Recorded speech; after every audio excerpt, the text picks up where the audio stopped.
Hey everyone, Cripper and Gav here from IGN, and we're playing a brand new game from Game Freak. This is Tembo the Badass Elephant. He is pretty badass as well. He looks pretty badass already. Look at him. He's got a Rambo-esque bandana, and he's got, is that camo on? Well, I think it's camo, or he's just sort of like ravaged by war. So his best friend is a general, and he calls him to come and save the city from the evil forces known as Phantom. Now, we don't know much about Phantom. We don't know much about this game. It's literally come from nowhere. So Game Freak, obviously known for Pokémon, and Harmonite, which they released as well, which is really, really good. And this is from the chap who was the kind of lead designer on Harmonite. That's right there. There's a chap called James who works at Game Freak, and what they do at Game Freak is they allow you 3 to 6 months to work on your own project. So it's not just making Pokemon all the time. You might get a little bit bored of drawing Pokemon, so it gives you a sort of chance to try out new things. And they got Harmonite from that, and now they've got Tembo the Badass Elephant. It seems like a lot of studios are doing that, giving the developers kind of a bit of time off after a big game to make a little small game, like a passion project. Exactly, like Grow Home. That's right, yeah.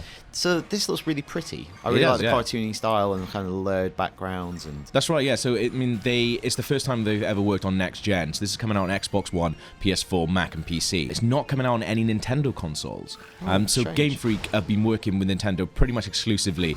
I think the last time they worked with Sega, who were distributing Tembo, was 1994. So since then, they've had this like massive, huge relationship with Nintendo. Nintendo's just not into elephants. Yeah, exactly. But I mean, I spoke to the guy and he said there's so much going on the screen. Like even though it's it's a side-scrolling platformer, there's literally so much going on. Yeah, because even though it's like a cartoon style, it's really busy, and I love the kind of black outlines on everything. Yeah, it's really good. It looks like just like the guy James. He's he's an artist first and foremost, and you can tell that because it just has this really nice style.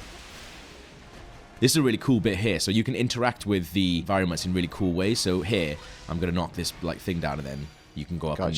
You can go up and save the prisoner of war, and it's really cool because every time that you save someone, they go on your back for the rest of the game. They can't be knocked off, but they just sort of sit on your back for the rest of the game. You're liberating people. That's right, yeah. And I mean, you might have noticed it's a little tiny bit like Donkey Kong Country. When I was playing it, that's the game that I thought in my head. This feels a lot like even down to the noise that he makes when he collects his little peanuts. There, peanuts are a big thing in the game as well. So what can you use peanuts for? Is it just a collectible? Is it a weapon? It's a collectible, and it fills up these little jars on the left here. Once it gets full, it turns into peanut butter, and that's your life. So if you die, you drink some peanut butter, you come back to life. Very accurate as well, because there's zero butter in peanut butter. Ooh.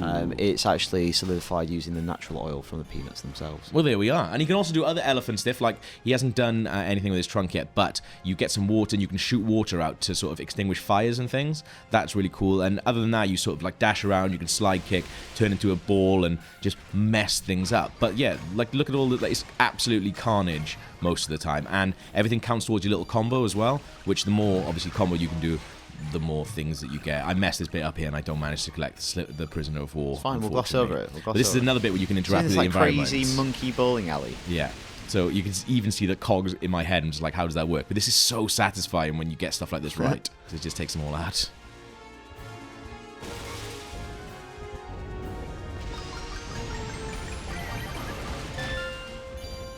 This is the bit I was talking about where you get to use things to extinguish flames in that. There's loads of crazy stuff going on this screen. Watch it.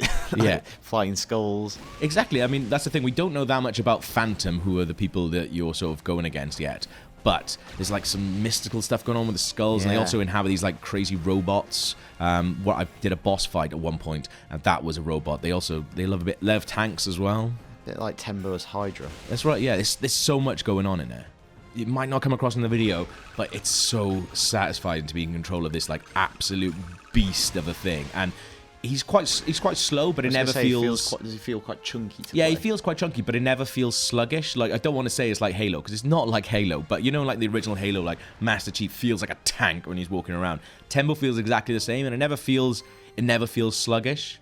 So we're going from the city, going to this sort of like rural area now, and I don't know why I did this, but I think it's just like instinctivally playing Donkey Kong Country so much. I knew there would be something back there. It was so weird. But this level, I managed to save every single one of the people. The verbalization, the visualization of what he's doing. Yeah, I get a pretty good combo up here. The dash thing is almost like your run, but you use it sometimes, but then you sort of forget about it.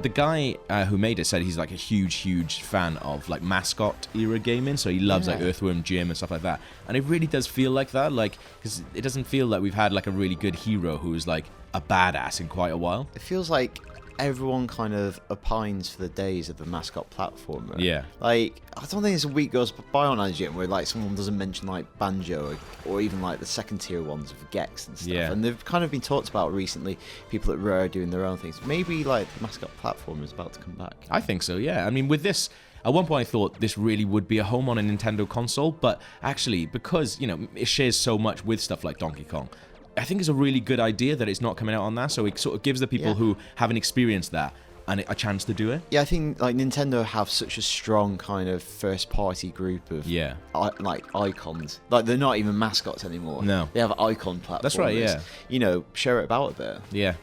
So this is the bit that I've just used my trunk to water these sort of like little bell sprouts things and get away from it.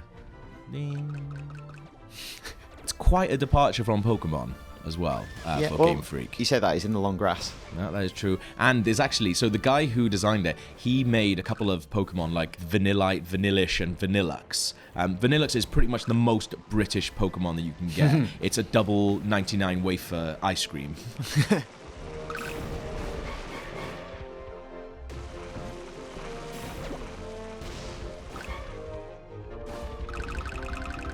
There's a bit here you can see I'm using when I try and hit this guy, I'm using my trunk as a hammer, which I haven't seen an elephant do before, and I never thought that he would be, but it sort of works.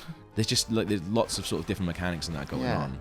So even though, that's the thing, it looks quite simple, but actually like the combo system and things like that. Seems really varied, yeah. Like I talk about it, I wrote about it in my written piece, but my sort of chaperone from Sega who was here with me at one point was really worried that I wasn't, because if you don't get enough points, you don't unlock the levels, and it's quite sort of unforgiving in that way. I sort of took it for granted that I definitely would, and I could sort of see the sort of chaperone get a little bit antsy. He was like, oh, I might have to bring up the sort of dev build to make sure that you get onto the next level, and I was like, so it's challenging. How dare you?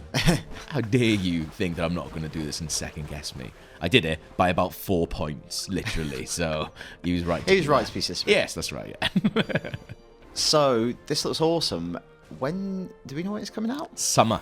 Okay. Summer 2015, apparently. I've only played a couple of the levels, but I'm really interested. When I spoke to the developer making it, he seems really excited about some of the other areas that I haven't seen, so I'm really interested to see a little bit more of it. Wicked. So that is Tembo the Badass Elephant coming to PC and next gen. For everything on elephants and things that are badass, stay right here on IGN.